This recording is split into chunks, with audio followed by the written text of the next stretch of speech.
The Weebill Lab. How is the video quality? How well does it stabilize? What different modes does it have, and how do you use them all? I'm going to answer all those questions today. Let's do it.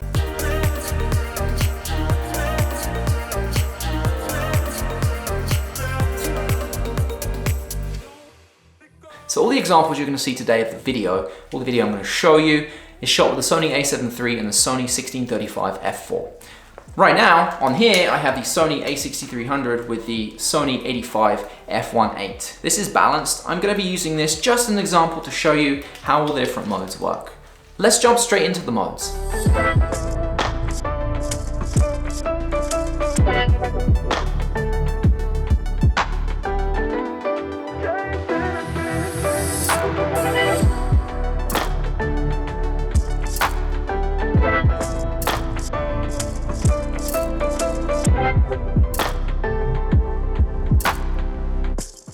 Don't let it go.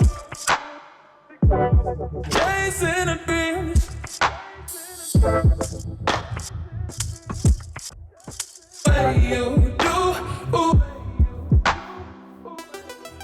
The first time that you turn this on, providing you haven't changed any settings and you've left it exactly as it came out of the box, it will be set to PF mode.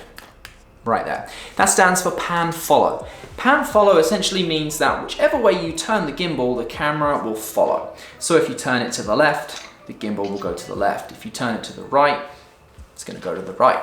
No control over up and down using pan follow. It's purely for if you want to walk, keep it the same height, keep it the same angle, no up or down, and it's just going to go left or right. Now when you're in pan follow mode, if you want to control up and down, you got a couple of different ways. You can use the little directional pad here. If you point it up, the camera will start to angle up. If you point it down, it will start to angle down.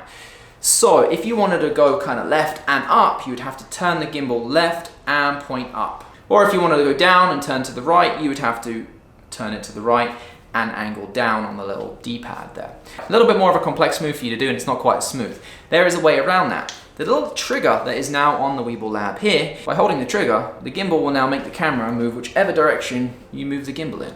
So if I'm going up, angle this up, the camera will go up, down, down, left, right, all that stays the same. So if you wanted to go left and up, you can go left and angle up. Or if you want to go down, right and angle down. If that isn't fast enough for you, you're doing some sports or something like that, there's a lot of action moving left and right or up and down, you can click and hold the go button. That's going to give you more speed and everything's still going to be smooth, it just gives you more speed and you can go up and down, left and right quicker.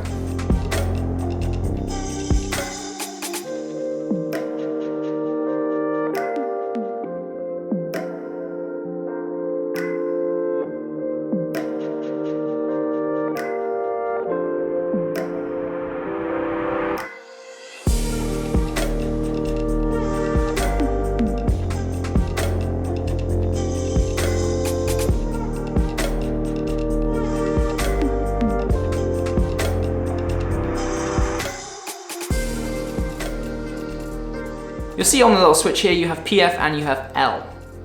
Now PF stands for pan follow, L stands for lock. What lock does is whichever way the gimbal is pointing, so for example if I'm pointing forwards and I just move it forwards or left and right, move this left and right, it stays locking exactly to the direction that you have it originally set in. So look, I'm going to move this around tons, it actually doesn't change whatsoever, it stays exactly the direction it was facing. Now, you're thinking, that might be great, but what if you want to move it? Well, click and hold the trigger again. By holding the trigger, you can now angle it up, down, left, right. It's following all your movements again, just like in pan follow. The nice thing with this, if you want to quickly angle it up and then stay locked, you can angle up, let go of the trigger, now move forwards, backwards, left, right, and it's going to stay at the angle that you pointed at. This is one of my favorite modes because you just have so much more flexibility. You can quickly go between two different modes just by using that trigger. Really useful. So that is lock mode with and without the trigger. Now, same thing again if you're doing sports or something like that and the trigger isn't enough for you, it's not giving you enough speed, click and hold the go button, gives you more speed. The other nice thing that you can do in lock mode is, let's say for example you're filming yourself and you want to quickly go in the frame and then come out the frame. So you want to talk about something and then point to it. Point the camera at it. You can be filming yourself and then quickly go forwards and now film what's in front of you, or backwards or left or right. So that's using lock mode. Here is some video of me using lock mode.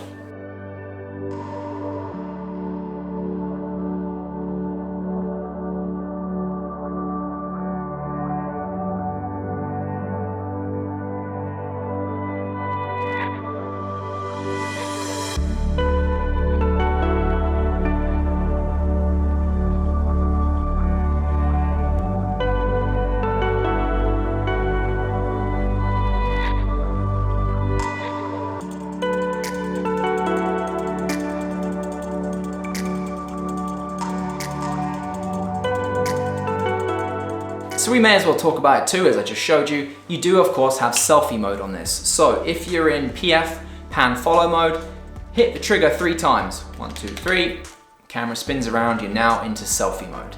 If you want to move out of selfie mode, back into pan follow mode, 3 times again, 1, 2, 3, there you go.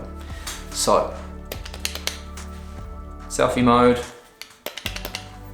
back out of selfie mode. Nice and easy, and the selfie stuff looks pretty good too. Here's some video of me showing in selfie mode so you can see how smooth it is.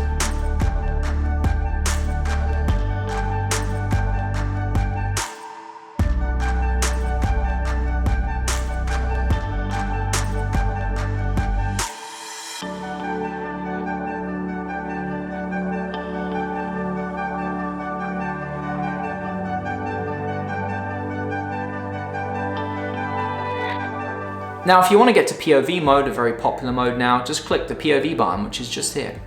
Click that once, and you'll see it changes to POV.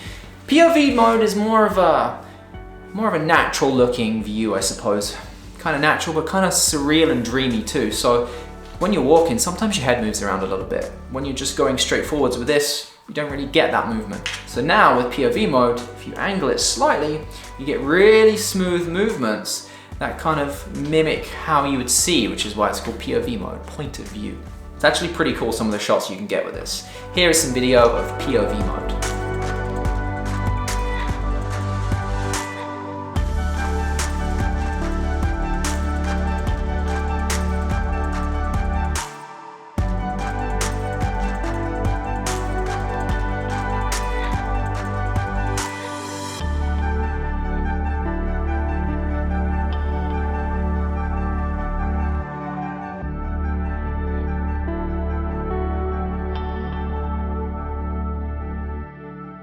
To get to Vortex mode, you have to be in POV mode, double tap it twice. You can see it changes to V. We're now in Vortex mode. So the camera is facing up. Now you have to make sure the camera is very well balanced for this, otherwise it will just turn itself off and you'll lose all your stabilization. When we're in Vortex mode, you'll see that the camera just goes straight forwards. So right there, you can see the camera is straight forwards. To actually do your spins, you use the D-pad here. So if I spin this, you'll see right there. And that is Vortex mode. Very cool, and you can get some really nice shots with that. To get out of Vortex mode, just hit it once, and it goes back to your regular POV mode. Okay, here's some video of me using Vortex mode. Don't let it go. Chasing a dream.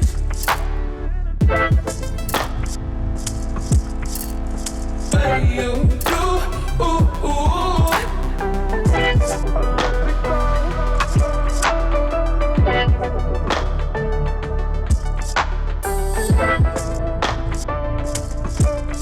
And then finally, you of course have Underslung mode. So take your handle off the bottom here, screw it onto the top right here.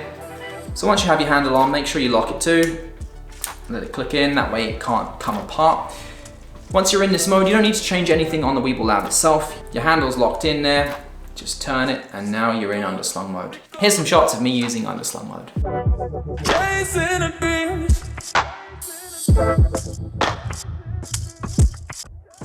What you do, ooh.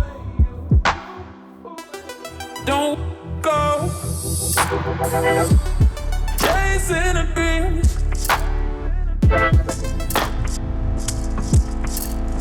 What you do, ooh, ooh. The little LCD down here will tell you all the different modes that you're in. So right now I'm in pan follow. If I change that to lock, it moves to lock. If I go to POV, it changes to POV. If I double tap that, it goes to Vortex Mode. So that's how you can see what mode you're in if you're not sure. So that is the Weebill Lab. Providing you've got it balanced perfectly, it handles everything really well. I've seen a lot of people say that they aren't happy with the video coming from this. I don't see why. In my opinion, it actually does it very, very well. Bear in mind that I did shoot a lot of the stuff in 1080 at 120 frames a second. I like to slow it down in post, that's just my style. By slowing it down, you actually make it look even smoother. That being said, if you want to shoot in 4K and just leave it at your regular 24 frames a second, again, it handles it fine and it still looks super smooth. So if you were looking for video, I hope that gave you a good example of how all the different modes work. And if you were looking at learning how to use the Weebill Lab, I hope that helped you out too. If you're not part of my channel already, little sub button down below, just go ahead and click it. If you want to turn on notifications and get sent my videos weekly, then you can do that too. Appreciate you watching today. If you are interested in picking this up, I'll put a little link down below. It's an affiliate link, meaning I make a little bit of money if you purchase it through that link, but it doesn't cost you anything extra. Helps keep this channel running, and I genuinely appreciate it. So thank you, and I'll see you guys in the next video. See ya. And if you're wondering why I look so red, it's because it's freezing in Canada and nearly winter. Alright, see you later.